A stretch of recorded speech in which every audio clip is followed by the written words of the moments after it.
Hola, vamos a hacer el breve resumen del tema 3, que es una continuación del tema 2. Lo que hemos visto antes eran conceptos más generales sobre lo que es la nutrición, los nutrientes, de la dieta equilibrada, de la dieta mediterránea. Y en este tema, en el tema 3, ya vamos a entrar dentro de lo que es el consejo nutricional aplicado a en distintas patologías, ¿vale? O distintas situaciones. No tienen por qué ser patológicas, pero distintas situaciones que conllevan un reajuste de la nutrición, ¿vale? Porque es verdad que conocemos las características generales de una dieta equilibrada, pero bueno, hay en algunas situaciones en las que se deben de llevar a cabo pues leves modificaciones, ¿vale? Bueno, por un lado vamos a comenzar con la dispensación de preparados dietéticos, consejo nutricional, es decir, las vamos a ver para aquellas situaciones de obesidad y sobrepeso, la alimentación también de los deportistas, que puede estar un poco más aumentada, pueden recurrir a algunos complementos, también en las diferentes etapas de la mujer, como el embarazo y la menopausia, durante la tercera edad, ya que hay que adaptar un poquito la alimentación en las personas mayores porque, bueno, pierden algunas facultades, la digestión se vuelve un poquito más lenta y entonces hay que adaptar un poco esa dieta para ellos. Evidentemente también la alimentación infantil, ya que los bebés parten de simplemente la alimentación a base de la leche materna y poco a poco se le van añadiendo el resto de alimentos a su dieta. Y luego también ya vamos a ver cómo se debe adecuar a determinadas patologías la alimentación de esos pacientes, ¿vale? Luego ya por último, bueno, pues simplemente hacer un poco en este apartado, lo que comentamos es la labor que también se tiene desde las oficinas de farmacia, pues para promover los hábitos saludables, entre ellos una correcta alimentación y la promoción del ejercicio físico y también pues favorecer una situación saludable con lo que es la dieta y con la comida, ¿vale? Es una reflexión sobre el trabajo que podemos hacer nosotros desde la oficina de farmacia. Bueno, en primer lugar, lo que hemos comentado, empezábamos con lo que es la obesidad, que es una acumulación excesiva de grasa, ¿vale? Que está totalmente demostrado que es perjudicial de la salud porque favorece la aparición de enfermedades cardiovasculares, también puede estar relacionado con algunos cánceres, con enfermedades digestivas, incluso óseas y musculares, sobre todo a nivel de articulaciones, que sufren un poco por el exceso de peso. En primer lugar, nosotros para ayudar a los pacientes que pueden tener obesidad, lo que tenemos que hacer es medir los parámetros que nos puedan dar la información sobre si esa persona va a tener sobrepeso o no. Para ello nos valemos de los valores somatométricos directos e indirectos. Los directos son el peso y la talla, que son al final los que más se usan.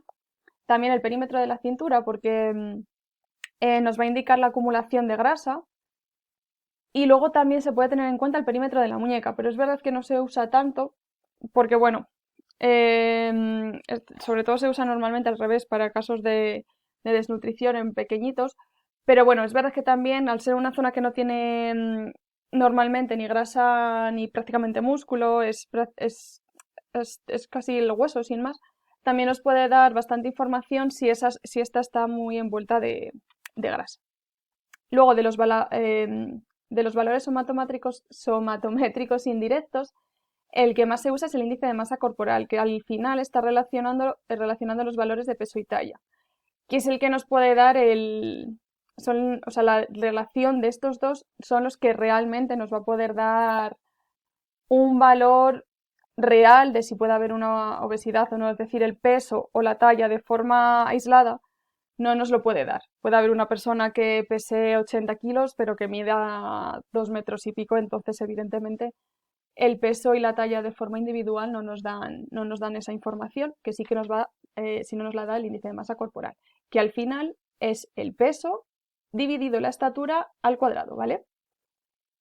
Eh, con esos valores, o sea, con los valores de peso y estatura, nosotros nos van a dar una serie de valores que van a estar y nos van a indicar el grado de que va a tener esa persona de obesidad o de no obesidad o de simplemente sobrepeso. Si esos valores están por debajo de 18,5, nos vamos a encontrar en una situación de delgadez, ¿vale? Si están entre 18,5 y 24,9, pues es una situación normal, es un rango de hecho bastante amplio, en el que habrá gente más delgada, gente que tenga un poco más de peso, pero todo indica una situación normal, ¿vale? De normopeso. Si ya supera los 24,9 el valor, pues ya nos vamos a encontrar ante una situación de sobrepeso, que esa está indicada hasta los 30. De 30 más adelante, ya nos vamos a encontrar ante una situación de obesidad. Si es entre 30 y 35 va a ser obesidad de grado 1 y si ya es mayor de 35 vamos a hablar de lo que se llama obesidad de grado 2. En las farmacias ya sabéis que hay muchos, hay numerosos productos que se pueden comercializar para tratar algunos de estos problemas de obesidad o de sobrepeso. Pues todo de sobrepeso, es verdad que la obesidad ya al final se tiene que tratar de una forma más directa desde el médico y el endocrino. Y bueno, son complementos en los que podemos destacar, pues bueno, el chitosan, que es una fibra de origen marino que se encuentra en los esqueletos de los crustáceos y bueno, ayuda un poquito a evitar que se absorban las grasas, ¿vale? El fucus, que lo que hace es acelerar un poquito el metabolismo basal, pero que está contraindicado en personas que padezcan tanto hiper como hipotiroidismo, porque tiene gran cantidad de yodo. También el glucomananos, otra fibra que favorece un poquito la sensación de saciedad, de plenitud, para intentar no comer tantas veces a tantas horas. También se emplea la espirulina porque además de ser, tiene bastante minerales y tiene bastantes proteínas, al igual que el glucomanano también se expande un poquito y entonces también tenemos esa sensación de plenitud y a la vez nos está aportando pues bueno, minerales y proteínas. La calchofa se usa por su acción diurética sobre todo, además es hepatoprotector, así que tenemos aquí un 2x1.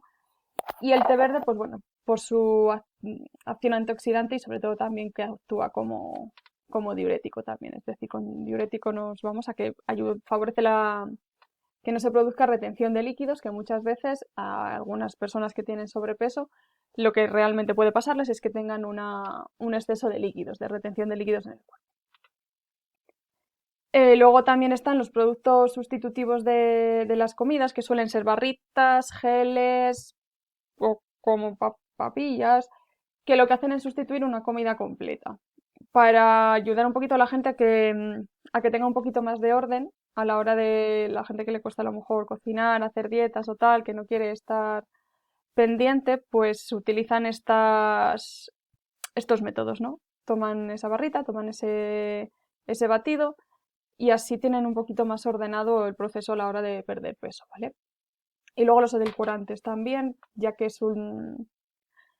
el sabor dulce al final está muy asociado un poco al placer que también nos da la comida y cuesta un poco quitarlo de la dieta, entonces pues existen estas opciones que son sustancias, la mayoría de ellas artificiales, pero bueno, también las hay naturales, como la stevia, y lo único que hacen es pasar inalterables el tracto intestinal, es decir, no se absorben, entonces no aportan ningún tipo de caloría y sí tienen ese sabor dulce. De hecho, son aún más dulces, ¿no? que el propio, el propio azúcar, que la sacarosa. Además, también es verdad que están indicados, sobre todo para los pacientes diabéticos también, ¿vale? Entonces, bueno, están aquí puestos por ambas cosas. Se venden también en cualquier supermercado, pero bueno, en las oficinas de farmacia también. No obstante, pese a que tengamos estas alternativas para ayudar a los pacientes que padecen sobrepeso o incluso obesidad, desde la oficina de farmacia creo que es más importante trabajar otros aspectos, no directamente tirar del complemento más a mano que tengamos, sino bueno, intentar hacer un poquito de educación en la alimentación y ayudar a estos pacientes de una forma más cercana y más educando en lo que es el concepto de dieta equilibrada y de alimentación saludable, ¿vale? Recomendarles, pues bueno, que no que disminuyan el consumo de azúcares, de grasas, que se aumente siempre el de verduras, legumbres, incluso el pescado también.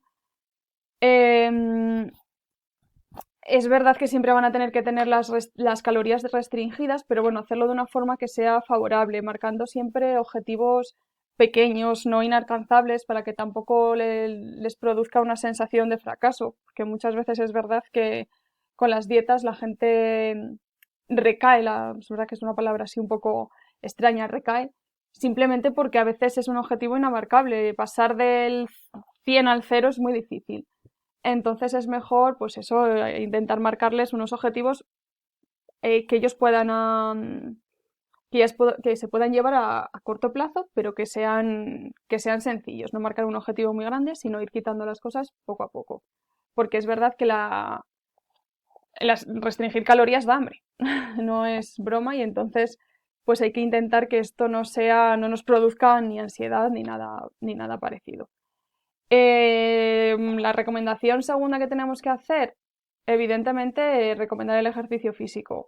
Ayuda tanto a quemar las calorías que nos sobran, ayudan a que el paciente se sienta más ágil, da una sensación de bienestar, de superación, que ayuda a compensar la falta del placer que muchas veces nos produce la comida, ¿vale? Es muy interesante siempre recomendar el ejercicio físico, siempre en el adecuado al nivel de la persona que tengamos delante, pero muy, muy, muy importante. Desde pasear un poquito todos los días a, pues bueno, plantearse hacer actividades un poco más intensas en personas que son más jóvenes. Luego, bueno, lo que os decía, recomendar objetivos factibles. Si sospechamos de una patología o un trastorno alimentario, recomendarles siempre, evidentemente, que vayan al médico. Y bueno, si ya con estos cambios que hemos hablado aquí, estos pequeños pasos, no lo conseguimos, pues bueno, sí que podemos tirar de los complementos de los que hemos hablado antes para hacerlo un poquito más fácil. Pero es verdad que siempre tenemos que priorizar una buena alimentación y el ejercicio físico. Pasamos a la sección de la alimentación en los deportistas, que, bueno, evidentemente van a tener que seguir una alimentación variada, equilibrada, como el resto de personas, pero es verdad que los deportistas tienen un consumo excesivo, con algunas actividades hay un consumo excesivo de nutrientes, entonces es una alimentación que tienen que estar un poquito más controlada, tienen que asegurarse de que haya un aporte calórico adecuado, etcétera, etcétera. O sea, a veces un exceso de lesiones, de dolor muscular sin realmente haber hecho algún ejercicio de los que se sale de lo que hacen normalmente los deportistas en sí, puede indicar eso, una alimentación deficiente. Me parece interesante además en la parte de los deportistas, algunos de los complementos que se pueden dar, ¿vale? En primer lugar están un poco, bueno, pues los que se usan a diario.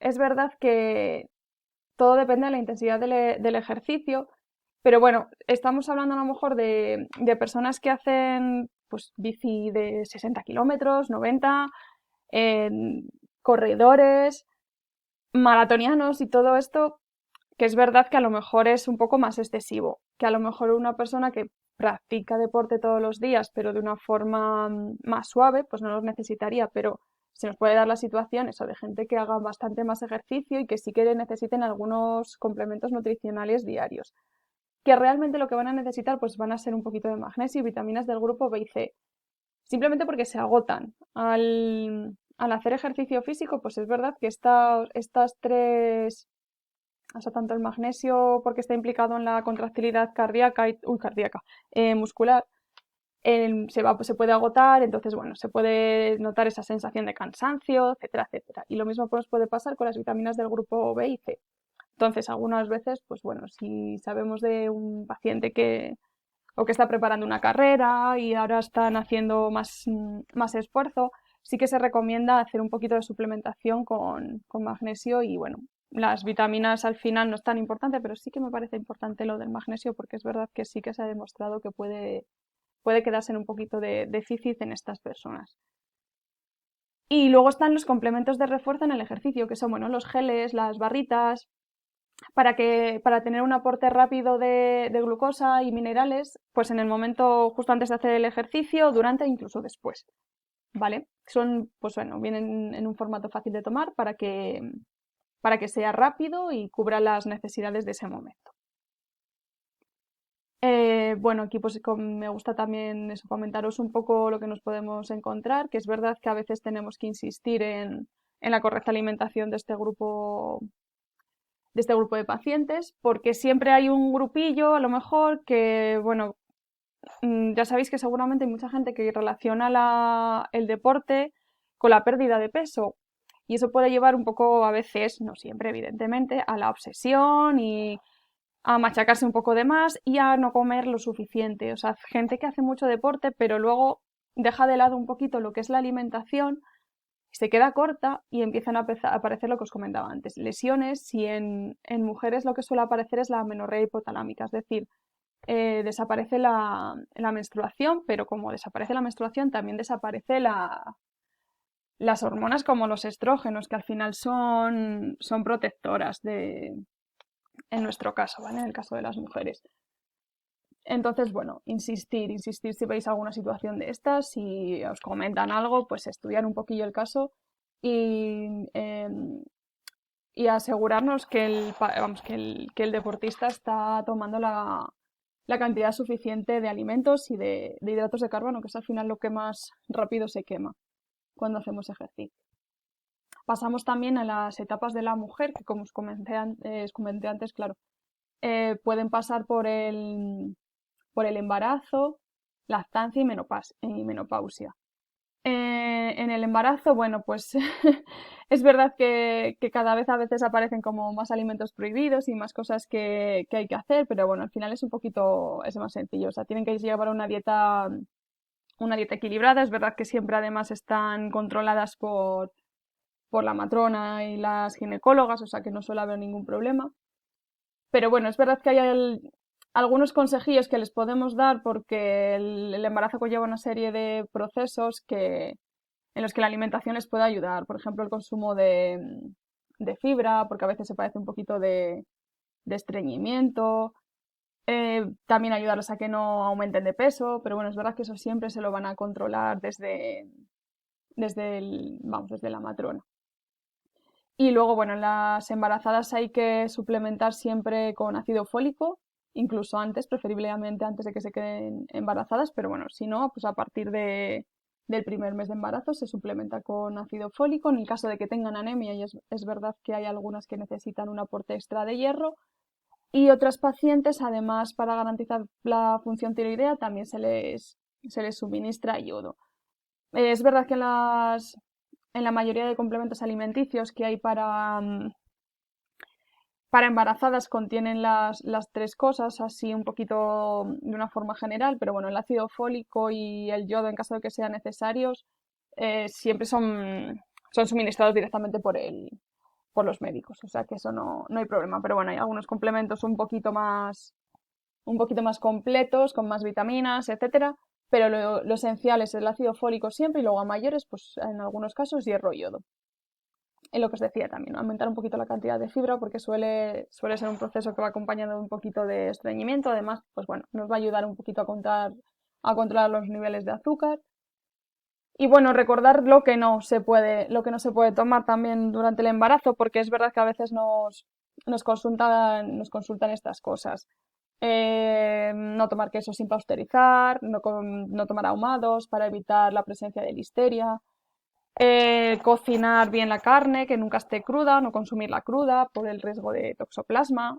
Aquí se incluyen también pues, los embutidos y todos los alimentos que van sin cocinar. El pescado deben estar y los moluscos previamente congelados para evitar también los anisakis.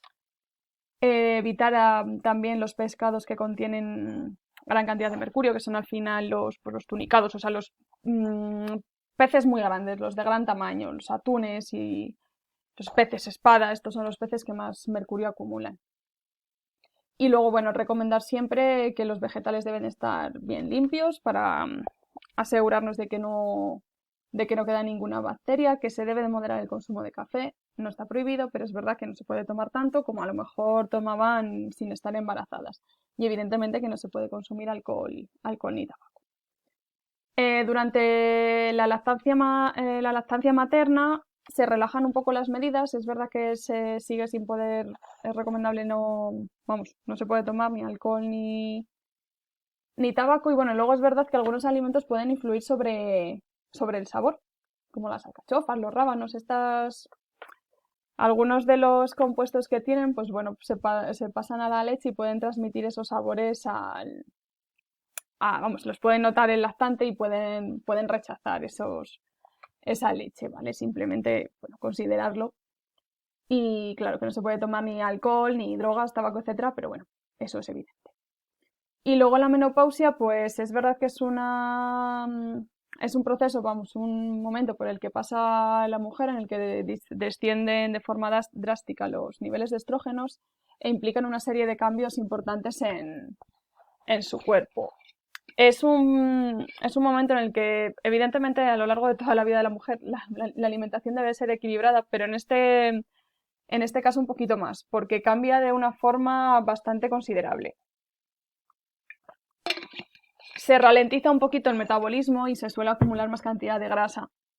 Por eso es verdad que hay que insistir en, bueno, disminuir un poquito la cantidad de consumo que se tenía antes de grasa, incluso de hidratos de carbono, para poder paliar un poco la ralentización que lleva el metabolismo, ¿vale? Siempre vamos a evitar pues, que se consuma alcohol, tabaco, disminuir un poquito el café, porque es verdad que también es un momento en el que ya se pueden dar situaciones de tensión arterial alta y siempre recomendar el ejercicio, aunque es verdad que es en una etapa en la que a veces da un poco más de pereza, pero sí que conviene que las mujeres cuando pasan por el periodo de menopausia hagan ejercicio físico porque da mucha más vitalidad y contrarresta como esa sensación un poco de decaimiento por la que a veces pasan. Luego a mayores, pues es verdad que en la oficina de farmacia tenemos una serie de complementos para paliar estos síntomas que van asociados a la menopausia, es decir, los sofocos, el excesivo calor, que a veces esa irritabilidad, que no saben tampoco ni cómo controlar ni cómo explicar. Para ello tenemos aquí, os lo tengo puesto aquí en esta tabla, lo más importante, pues bueno, pues esos sofocos y sudoración nocturna que a veces se encuentran como inmersas en un charco casi de sudor y no saben ni por qué ni cómo les ha venido.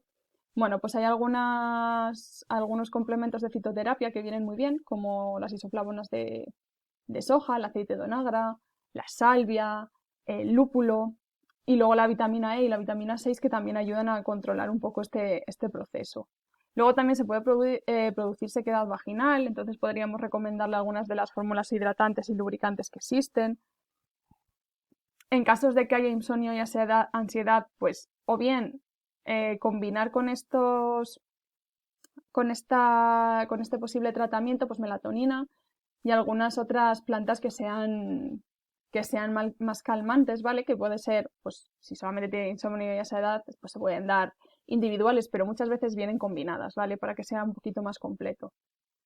Luego también, pues como os comentaba, puede haber un poco de aumento de peso, entonces, pues lo que hemos recomendado anteriormente en los casos de sobrepeso. Y esto ya es peor. También la menopausia suele ir acompañada a veces de procesos de osteoporosis y pérdida de masa ósea. En ese caso, pues lo que conviene es consumir más lácteos, ya que estos contienen bastante calcio, dar prioridad también a alimentos con fosfato y que controlen la vitamina D, ¿vale? Porque al final la vitamina D es la que nos va a ayudar a absorber tanto el calcio como el fósforo y entonces por mucho calcio que nos tomemos si luego no lo asimilamos, nos sirve de mucho. Pero bueno, es verdad que los niveles de vitamina D ahora están muy controlados siempre por los médicos, entonces no debería haber ningún problema. Pero bueno, si no siguen analíticas y demás, pues siempre está de más. Oye, pues mira a ver, porque en estos momentos siempre conviene tener controlada la vitamina D, etcétera, etcétera. Pues hacer un poquito de hincapié. Luego en la tercera edad, pues es verdad que aquí sí que se ralentiza todo el organismo y es verdad que bueno, pues en primer lugar apetece a veces como menos comer porque no tienen O sea, el olfato, el sabor están un poquito disminuidos y entonces es verdad que a veces les da un poquito de pereza. Entonces, bueno, esto también pasa mucho, se pierden algunas de las piezas dentales y se hace un poquito más pesado y menos apetecible el comer. Luego, además, al estar ralentizado un poquito más el organismo, hay más casos de estreñimiento. Se pueden producir también situaciones de intolerancia a la glucosa, es decir, mucha gente mayor también tiene diabetes. En fin, que no hace falta hacer una modificación de la alimentación, es decir, al final las cantidades y todo eso suelen ser las mismas, pero bueno, a veces hay que adaptarlo un poco, no ser cantidades tan grandes porque les da un poquito más de pereza, hacer las comidas más espaciadas y con menos cantidades, tener que hacerlas y cocinarlas de una forma que estén más blanditas, incluso triturarlas en purés, etcétera, etcétera, ¿vale? Y conviene además aumentar la cantidad de fibra, pues porque se puede producir más sensación o sea, se puede producir más estreñimiento, porque además también se mueven menos, un poco se juntan como demasiados factores que no ayudan. Luego además en la oficina de farmacia tenemos lo que es la alimentación básica adaptada, que es son terapias nutricionales y dietéticas, ¿vale? Que están diseñadas bien para personas que tienen requerimientos nutricionales aumentados o algunas dificultades en la ingesta, que pueden ser, pues bueno, en las personas mayores o porque tengan alguna patología, que ya lo veremos después. ¿Cuáles van a ser estos productos? Bueno, pues por una parte vamos a tener los espesantes, que lo que nos van a hacer es modificar la densidad y la textura de los líquidos para que los puedan tomar aquellas personas que tienen algunos problemas o sea, disfagia y que se pueden atragantar, ¿vale? No pueden tragar bien los líquidos, atragantan y entonces se les puede ir para el otro lado, ¿no? Se les puede ir para el aparato pulmonar y entonces habría allí un problema mucho más grave. Entonces suelen venir en polvo, se añaden tanto al agua, al café, a los zumos para que tengan una viscosidad más elevada y se puedan tomar sin problemas sin producir ningún tipo de ahogamiento. También hay purés y batidos para que sea un poquito más fácil o para completar, es decir, ellos llevan una alimentación correcta, su dieta habitual, pero bueno, como a veces se queda un poquito más corta porque ya no les apetece comer tanto o lo que sea, pues a mayores tomar un batido o un puré que les aseguran los aportes nutricionales correctos y son muy fáciles de tomar y digerir. Y luego están los módulos nutricionales proteicos ya un poquito más específicos que van a tener como características diferentes según el que se considere, ¿vale? Luego cada uno aporta un extra. Algunos tienen fibra, otros tienen más proteínas, otros están más hidrolizados, etc.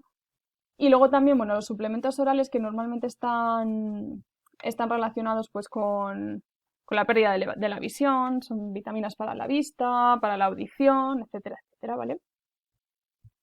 Dentro de estos grupos, algunos de los que son, vamos, los espesantes, algunos puros y batidos y los módulos nutricionales, algunos pueden estar financiados por la Seguridad Social, ¿vale? ¿Cómo van a estar financiados? De una forma un poquito más peculiar que el resto de medicamentos o de algunos otros productos para farmacéuticos.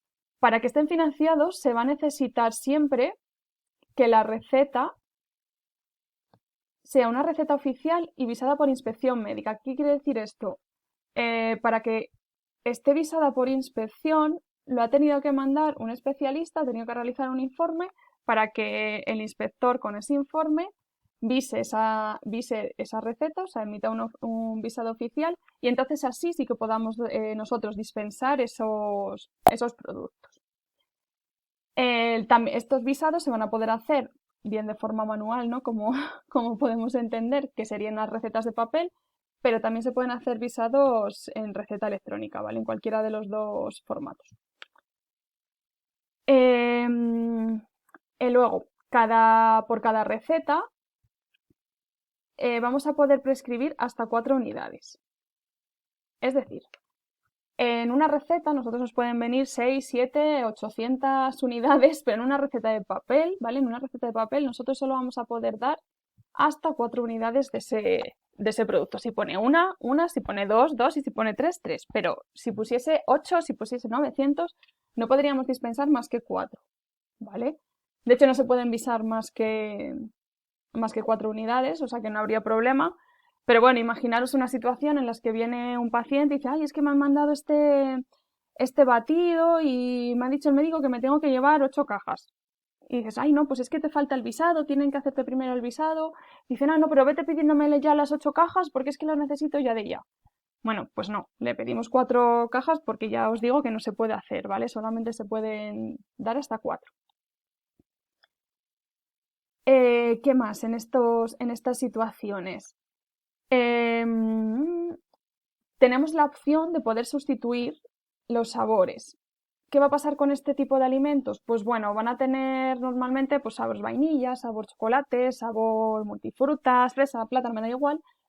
Entonces, pues muchas veces hay algunos que vienen combinados y así pues pueden probar todos los sabores y luego ya decantarse por el que más les gusta.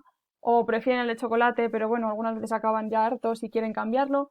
No hay problema, ¿vale? Eso siempre se va a poder sustituir, pero siempre va a tener que ser el mismo tipo de módulos, a la misma marca, misma cantidad, etcétera, etcétera. O sea, si le mandan Fresubin vainilla, nosotros vamos a poder cambiar la vainilla, pero el Fresubin vainilla 24 mililitros por 24 unidades, eso no lo vamos a poder cambiar, solamente el sabor, ¿vale?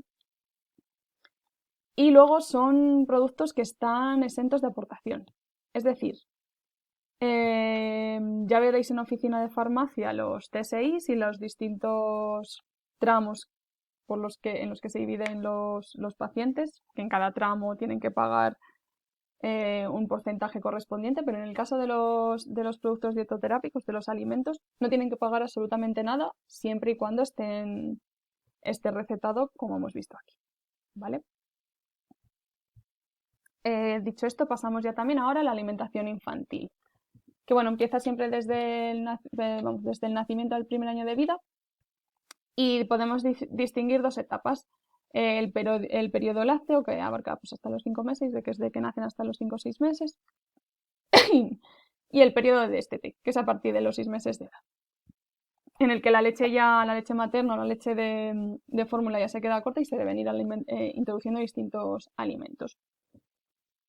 Lo ideal siempre que se recomienda es el consumo de leche materna, pero bueno, hay a veces distintas situaciones en las que, por lo que sea, no se puede dar la leche materna y entonces tenemos distintas opciones en la farmacia para poder sustituirla, que van a ser las fórmulas de inicio o fórmulas 1, que están muy ajustadas, o sea, imitan realmente la composición de la leche materna.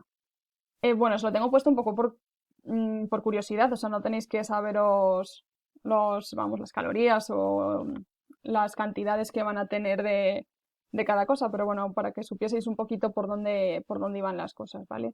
El aporte energético que van a tener, que es en torno a eso, a las 65 kilocalorías por 100 mililitros, el contenido proteico, cambia también, bueno, el contenido de los lípidos, más que nada porque están legislados, o sea, es verdad que tú no puedes sacar al mercado una fórmula de inicio y decir, bueno, pues la mía va a tener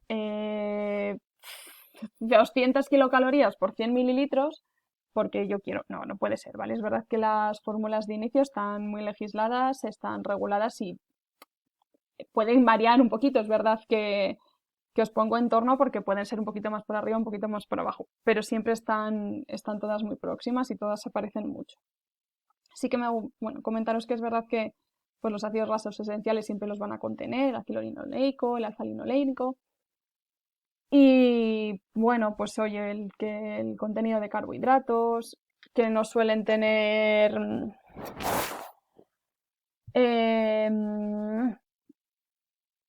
no, o sea, no contienen glucosa. Creo que es. Ah, jugar. Quería señalároslo, no deben contener glucosa. Bueno, pues ya que pueden dar problemas con las proteínas. Pueden producir reacciones de Maillard. Y no contienen sacarosa ni fructosa también, por algunos efectos graves que se puedan en personas que tienen además intolerancia que muchas veces no se sabe hasta un poquito más adelante y por eso no se puede incluir en este tipo de fórmulas. Luego a mayores pues suelen tener un poquito de hierro, pero un poquito tampoco un contenido excesivo, que suele haber determinados nucleótidos porque ayudan a la flora intestinal. Muchas veces hay presencia de prebióticos y probióticos porque también les ayuda pues bueno, a que no tengan tantos cólicos y ya no tener estreñimiento, suelen tener lactoferrina. Luego aparece la taurina, la colina, la carnitina, que es verdad que también aparecen en la leche materna. El triptófano a veces lo incluyen para que ayude un poquito a conciliar el sueño, pero bueno, varían un poquito, pero ya os digo que es que normalmente son todas casi calcadas, porque es verdad que tampoco pueden salirse mucho de lo establecido. Y luego, después de las fórmulas tipo 1, pues están las fórmulas 2, cuando ya han cumplido los 6 meses. Y se parecen, es verdad que se parecen a las anteriores, pero bueno, ya tiene una composición proteica más similar a la de la leche de vaca, ¿vale? Y luego ya, pues a partir de, bueno, las fórmulas 3 que se pueden tomar hasta los 3 años, que ya al final, pues son muy parecidas a lo que es la leche de vaca, incluso, así que no tienen ningún tipo de ¿sabes? Sí que tienen interés, pero bueno, no las usa prácticamente la mayoría de la gente, pero bueno, existen porque se acostumbran a veces al sabor y tal, entonces bueno, hay que saber también que hay las fórmulas 3.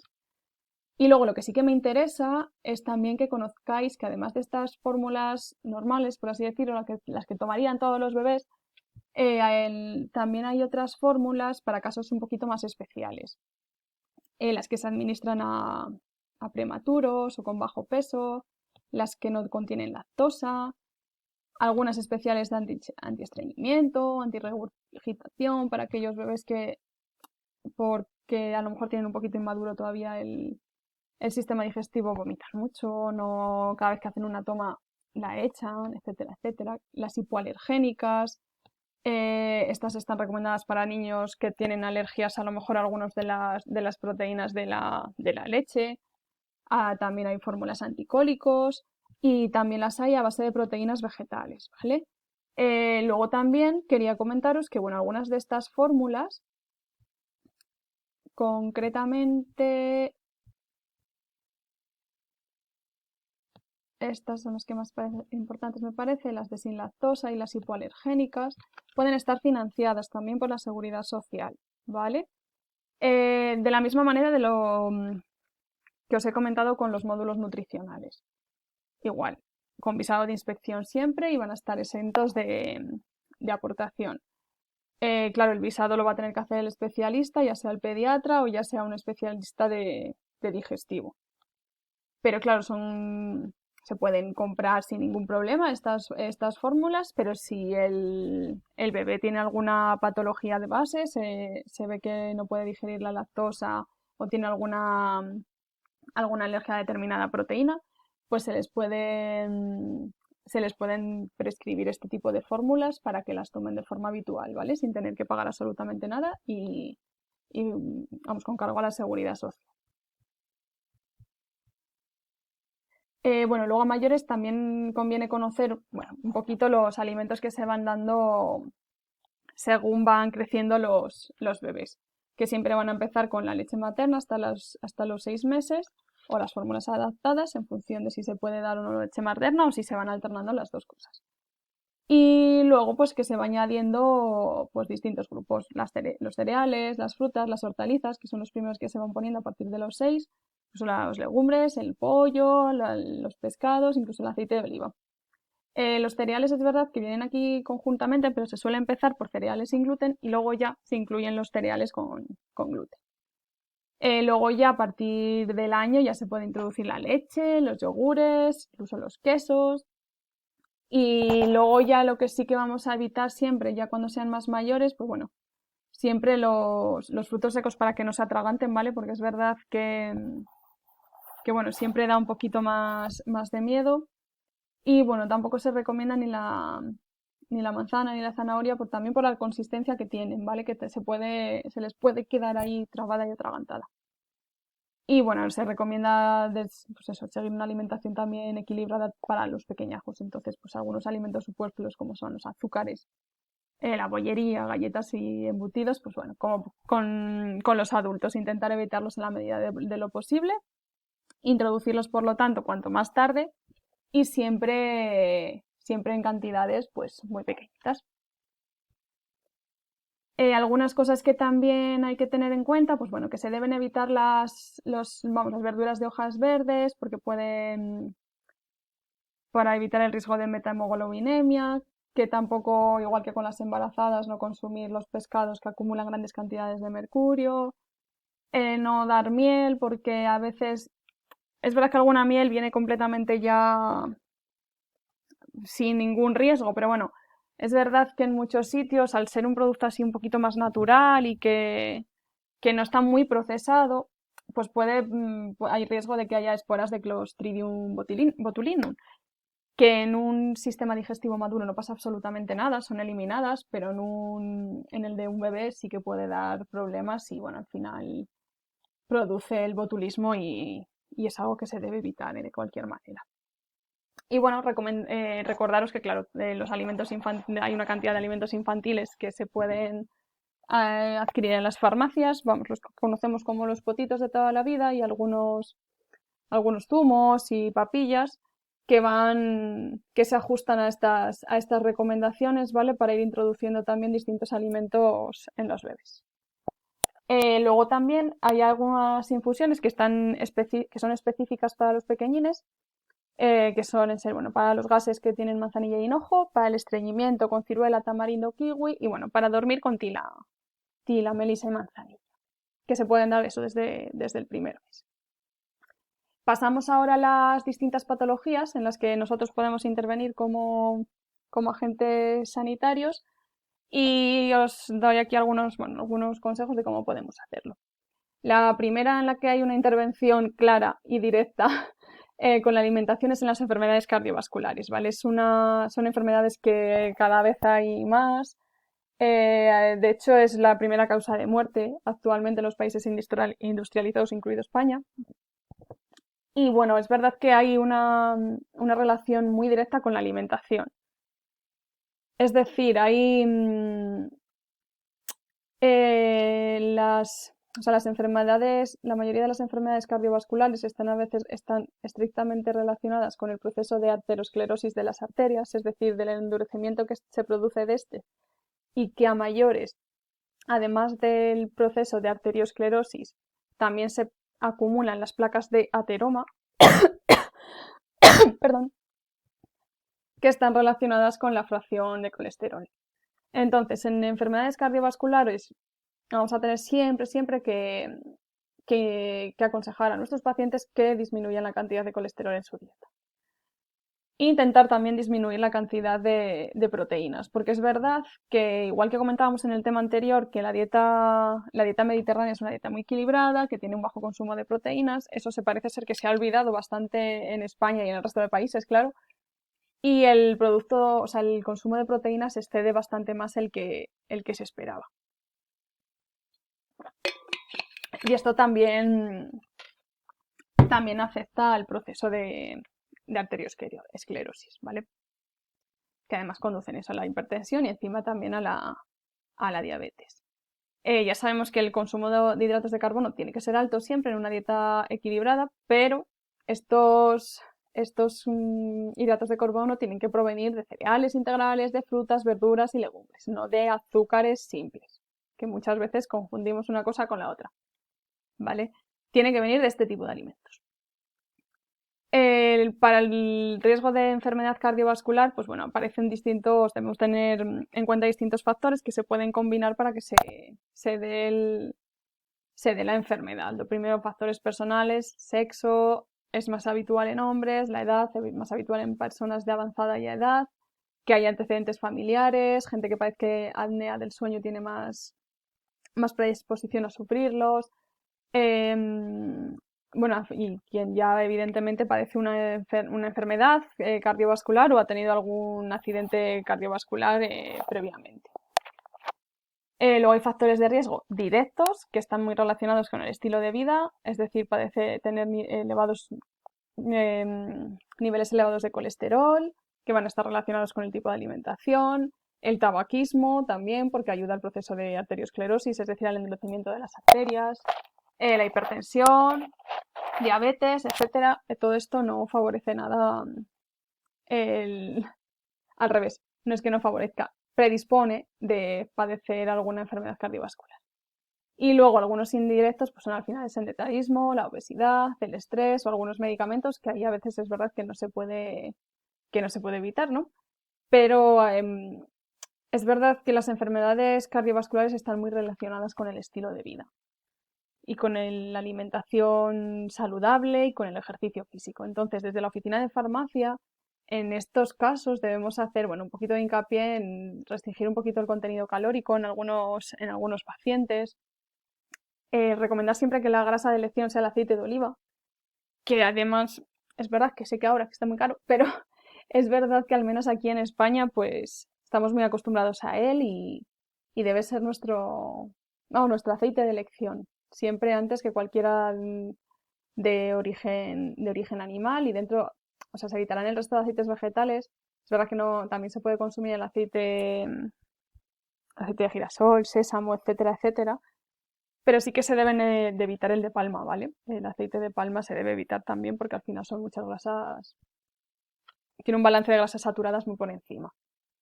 Hay que reducir el consumo de proteínas de origen animal, preferiblemente sustituirlas por legumbres, los cereales integrales, cambiar la leche entera por la leche desnatada, al igual que los quesos curados por quesos tiernos y desnatados.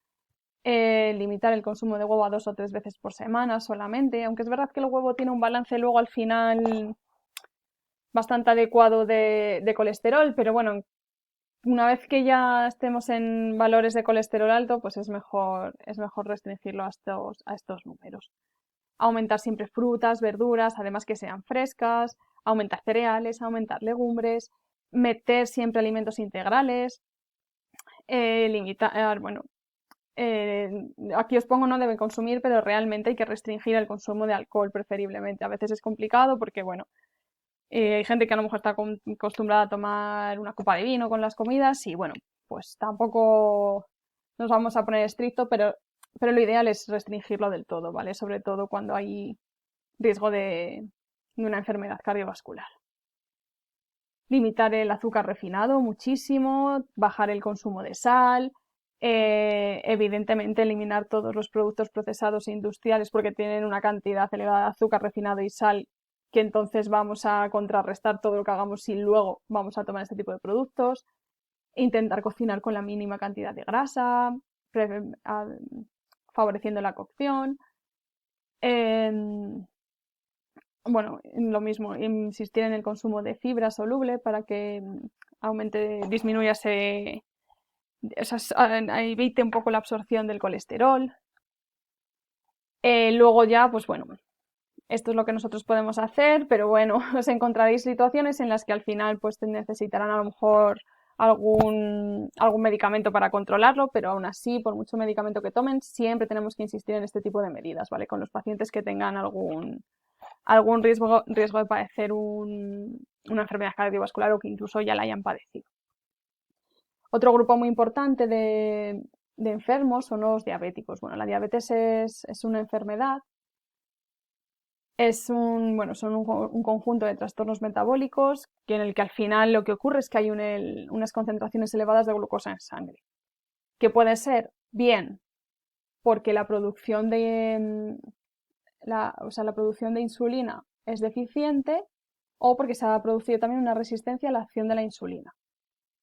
Entonces vamos a tener dos situaciones, ¿no? Una diabetes mellitus tipo 1, en la que la producción de insulina se ve disminuida o directamente no hay, porque se han destruido las células betas de los islotes de Langerhans, ¿vale? Que son los que la producen. Es una enfermedad autoinmune y suele aparecer en la etapa juvenil.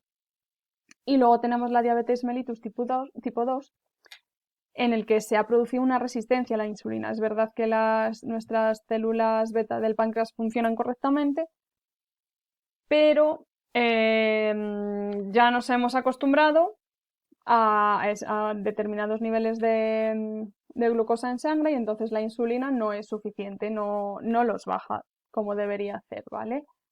Este tipo de diabetes se desarrolla con la edad y se tiene que tratar con fármacos hipoglucemiantes, mientras que en el caso de la diabetes mellitus tipo 1, el tratamiento es al final la inyección de insulina, ¿vale? Para contrarrestar ese déficit.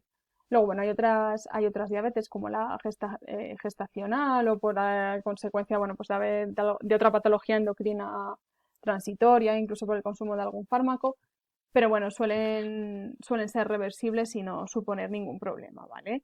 En la oficina de farmacia, nosotros vamos a ayudar también a este tipo de pacientes. En primer lugar, les tenemos que recomendar controlar los niveles de glucosa en sangre, o sea, muy, muy importante. Ayudarles a... Uy, uy, uy, uy. Como os decía, controlar los niveles de glucosa en sangre, es decir, hacer las mediciones de glucemia correctamente, para que ellos sean los primeros que se conozcan a sí mismos y vean cómo progresa esos niveles y por lo tanto también su enfermedad. Los valores deben de estar en ayunas por debajo de los 99, ¿vale? 99 miligramos de filitro. Y en el caso, bueno, pues tras una comida, pues podrían estar en los 160 miligramos o un poquito más elevados. Es verdad que depende de lo que se haya tomado y las circunstancias. Pero bueno, como unas cifras a tener en cuenta, estas nos sirven de referencia. Es muy recomendable también que tengan mantener un peso adecuado, porque es verdad que está relacionado también la obesidad con el desarrollo de diabetes, sobre todo de tipo 2. Evidentemente la de tipo 1 es autoinmune, o sea, no puedes hacer nada para evitarlo, pero es verdad que la diabetes tipo 2 sí que la podemos, hasta cierto punto, poder evitar e incluso mejorar. Conviene eso, hacer una proporción correcta entre los carbohidratos, las proteínas y las grasas, basar siempre la alimentación en alimentos frescos, que no sean procesados, con muchas cantidades de nutrientes esenciales, es decir, alimentos completos y frescos, que no alimentos que ya vengan cocinados y con una cantidad de azúcar extra, porque es verdad que al final los alimentos procesados, al sufrir ya ese procesamiento, vienen como un poquito, no digeridos, pero bueno, como que más fáciles de asimilar todas las calorías. Sin embargo, cuando los alimentos son frescos y poco procesados, pues es el organismo nuestro el que al final los digiere, ¿vale? Y bueno, es verdad que a veces ayuda pues tener controlados los niveles de cromo y zinc, porque son dos minerales que están implicados en la degradación de la glucosa, ¿vale? Y en su metabolismo. También hay que hacer un control del sodio, es decir, no consumir excesivas cantidades de sal para que no se afecte el riñón, ¿vale? Porque el riñón es uno de los órganos que más sufre en los diabéticos, ¿vale? Entonces, no, bueno, es verdad que además muchos pacientes con diabetes pueden tener problemas de hipertensión, pero bueno, en este caso es eso, para evitar que el riñón trabaje de más. Y como en toda situación, pues practicar ejercicio físico con regularidad, porque va a ayudar a controlar el peso y eliminar sodio, toxinas, y bueno, además a mantener los niveles de glucemia mucho más controlados. Otra patología, por desgracia, que vamos a ver en la oficina de farmacia va a ser el cáncer. Y bueno, el cáncer con la alimentación, por un lado, bueno, pues hablamos de los beneficios que algunos alimentos pueden tener para prevenir, entre comillas, siempre algunas enfermedades. Y es verdad que se habla mucho de los alimentos como que previenen del cáncer, que es verdad que no lo hacen como tal, pero bueno, que se pueden considerar un poco protectores, pero entre comillas, ¿vale? O sea, eso quiero que también quede un poco claros. Al final, los alimentos protectores, pues bueno, podemos considerar la fibra, evidentemente, las vitaminas, los minerales y los ácidos omega 3 y 6, porque bueno, se han visto que tienen un papel un poquito protector, pero un poquito. Lo que sí que sabemos es que hay alimentos que, bueno, que están relacionados con lo que viene a ser el desarrollo del cáncer, que es, bueno, el exceso calórico, ya hemos comentado antes con la obesidad y el sobrepeso, el alcohol, el exceso de colesterol, de nitratos, nitritos, nitrosaminas, los ahumados y las carnes rojas. O sea, son alimentos que se deben consumir de forma esporádica y limitada para que no haya ningún problema. Por eso os hago aquí hincapié en que debe ser, bueno, lo de los alimentos protectores, promotores, bueno, ser considerado con precaución. O sea, no quiere decir que haya que prohibir comer carne roja, pero es verdad que no conviene consumirla en exceso. Igual que por mucha fibra que tomemos, si por un casual tenemos un factor genético que nos va a predisponer para padecer un cáncer, ese riesgo no va a desaparecer porque tomemos mucha fibra, ¿vale? Por eso quiero poner ahí eso de que tienen que ser consideradas con mucha precaución, porque es verdad que muchas veces la gente que padece cáncer se agarra a la mínima esperanza de lo que sea y puede llevar a confusión, simplemente por eso.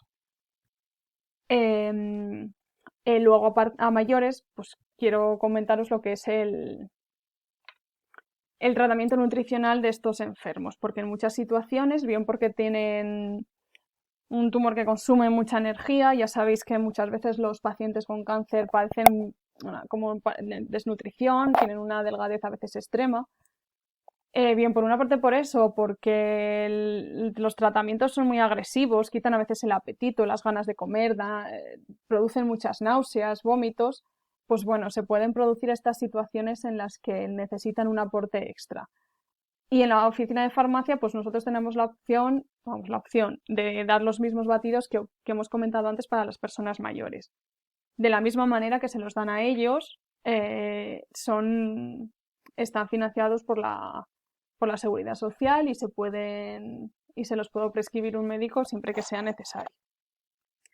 Además, también en los casos, hay algunos casos de cánceres y bueno, pueden ser también otras patologías en las que hay que eliminar alguna parte del sistema digestivo y también tenemos que considerar lo que es la nutrición enteral, es aquella que se va a producir en aquellas personas que no pueden ingerir alimentos como tal y tienen que hacerlo pues a través de un orificio que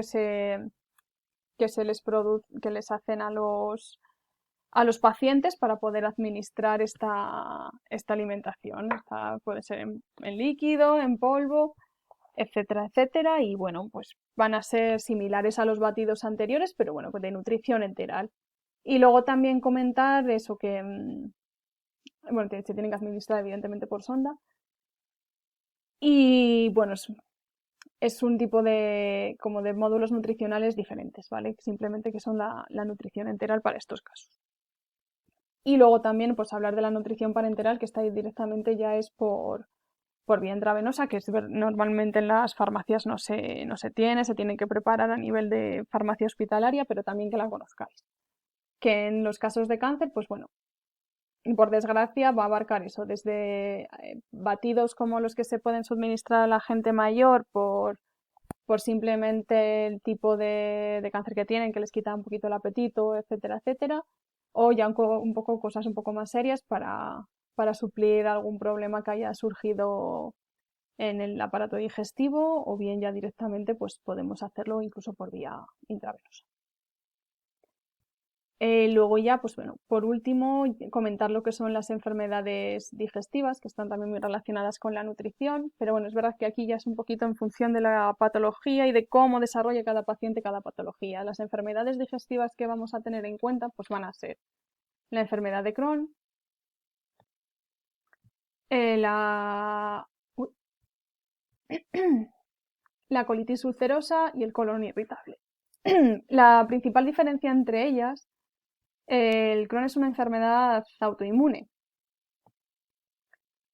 y bueno, crónica y que cursa con brotes y que además, pues bueno, que cada brote y cada enfermedad es diferente de cada paciente. Normalmente es verdad que está relacionada con procesos de diarrea, que se puede producir incluso fiebre, fatiga, cólicos, dolor intenso, puede producirse sangrado, etcétera, etcétera, pero bueno, dependerá de cada persona y de cómo lo desarrollen. Por otra parte, luego la colitis ulcerosa es una enfermedad inflamatoria, ¿vale?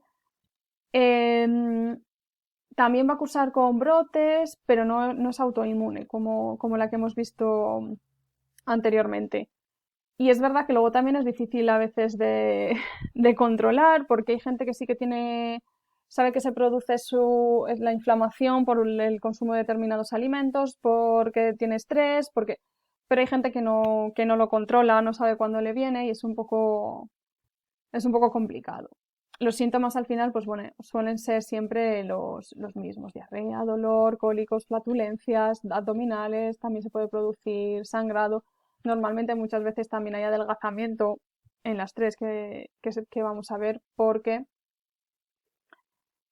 tantas diarreas, vómitos, etcétera, pues al final puede conllevar ahí un problema de malnutrición. Y luego está también el colon irritable, que igual, o sea, al final tenemos un problema de dolor, de distensión abdominal, problemas por un lado de diarrea, en otro momento puede ser estreñimiento, flatulencia, favorece la presencia además de gastroenteritis. Y bueno, como las anteriores, pues bueno, se conocen, hay una inflamación y a raíz de la inflamación en la colitis ulcerosa se producen los efectos, y lo mismo ocurre con el colon, con la enfermedad de Crohn, que es a raíz de la inflamación también de distintos tramos. Pero bueno, aquí sin embargo, pues es un trastorno que puede ser por cualquier cosa y no es una enfermedad ni inflamatoria, no es inflamatoria ni autoinmune, puede ser por muchos factores. En estos casos, pues bueno, hay veces en las tres, pues que hay que recurrir a un tratamiento farmacológico, o sea, en Crohn sobre todo. En estos casos también, pero es verdad que al no ser autoinmunes, pues se lleva de otra manera, pero bueno, que incluso a mayores de fármacos, incluso se puede llevar a cabo intervenciones quirúrgicas, etcétera. En la farmacia, en estos casos, hay que entender mucho al paciente, sobre todo, porque es eso: un día os encontráis una persona con Crohn que es porque ha comido arroz, otro que es el arroz es lo que le viene bien. Varía muchísimo, no se conocen muy bien del todo, entonces nos vamos a encontrar diversidad para una misma patología, muchísimos síntomas. Pues bueno, recomendar siempre una dieta completa, equilibrada. Que eviten los lácteos, aquellos que les sienten mal los lácteos. Es verdad que a veces cuesta un poco más digerirlos y suele producir este tipo de problemas. Cuidado con la fibra a veces, porque es verdad que padecen a veces muchas diarreas, entonces introducir fibra en esos casos es totalmente contraproducente. Pero en otros casos, pues les vendrá bien incluirse fibra soluble, sobre todo. Las grasas y frituras, pues evitarlas sobre todo porque son un poco más indigestas. No conviene favorecer una digestión lenta porque al final no se va a producir la completa absorción de los alimentos y encima, pues bueno, va a ser incompleta, y al quedarse incompleta, pues va a producirle a lo mejor otro proceso diarreico, flatulencia, malestar, etcétera, etcétera. De reducir siempre los tamaños de la ingesta ayuda a estas personas en todos los campos. Las bebidas gaseosas por el malestar que pueden producir, incluso las estimulantes, porque también pueden hacer un poquito de daño a nivel del del estómago. Además favorece a veces el peristaltismo y produce ahí un poco como más sensación de tripas bailongas de estas, que es muy incómodo. Y luego desde la oficina de farmacia también podemos recomendarles la ingesta de probióticos y prebióticos, ¿vale? Que van a ser complementos alimenticios, complementos nutricionales, que lo que contienen son o bien microorganismos. Los probióticos al final serían microorganismos, que van a ser lactobacillus, levaduras como el Saccharomyces, otras bacterias como las bifidobacterias, que son beneficiosas para la salud, ¿vale? Para la microbiota intestinal. Y luego también pues pueden contener los prebióticos, que realmente es como, bueno, los alimentos de los probióticos. Entonces así se puede favorecer una microbiota más saludable en estos pacientes. Algunos prebióticos pues puede ser la inulina, los oligosacáridos, galactolisacáridos, la oligofructosa, etcétera, etcétera. Entonces son complementos que pueden ser beneficiosos para estos pacientes. Y ya por último, bueno, os lo comenté al principio, pues hacer hincapié que desde la oficina de farmacia somos un poquito el sector sanitario como que más a pie de calle está y que tenemos mucho contacto con los pacientes. Van a recurrir a la farmacia muchísimas veces. Entonces es muy importante que desde nuestro punto podamos hacer una recomendación tanto general y saludable para toda la población, pero también teniendo en cuenta los requerimientos de cada persona. Es decir, no podemos generalizar las situaciones y tenemos que dar un consejo personalizado para cada persona, en el momento en el que esté, en el momento de su vida en el que se encuentre. Hemos visto distintas situaciones en las que cambian, pese a que siempre vamos a recomendar una dieta equilibrada, puede haber cambios en esa dieta y hay que favorecer unas cosas u otras. Es decir, la fibra puede ser muy interesante para una embarazada que pueda tener estreñimiento y pueda tomar fibra insoluble porque le va a venir genial por su efecto laxante, pero a una persona, como acabamos de ver, con una enfermedad de Crohn, le puede producir totalmente lo contrario y que le venga fatal en ese momento. Se me ocurren eso, muchísimos ejemplos de distintas situaciones en las que tenemos que personalizar ese consejo nutricional, ¿vale? Luego también me parece muy importante favorecer una relación saludable con los alimentos y con la alimentación. Nosotros siempre, pues bueno, vamos a abogar por un estilo de vida saludable, vamos a promover el ejercicio físico, pero siempre también favoreciendo lo que es la salud mental. Es verdad que nos vamos a encontrar situaciones en las que notéis que un paciente lo que está es a lo mejor llegando a obsesionarse con perder peso, a obsesionarse con evitar determinados alimentos y eso al final tampoco va a ser sano. Sabemos lo que es una dieta equilibrada, sabemos lo que es un estilo de vida saludable y eso no implica que si un día te apetece tomarte una caña con tus amigos, lo puedas hacer, tengas una comida familiar, la puedas disfrutar de una forma totalmente sana y sin agobiarse ni nada, porque entonces ahí vamos a tener un conflicto y vamos a generar unos procesos de ansiedad a veces que son contraproducentes y el estilo de vida saludable que queríamos buscar al final se ha convertido un poco en un proceso obsesivo. Entonces, tener en cuenta esas cosas, que las vais a ver mucho en el mostrador. Bueno, aquí a lo mejor me enrollo un poco, pero el resumen es ese.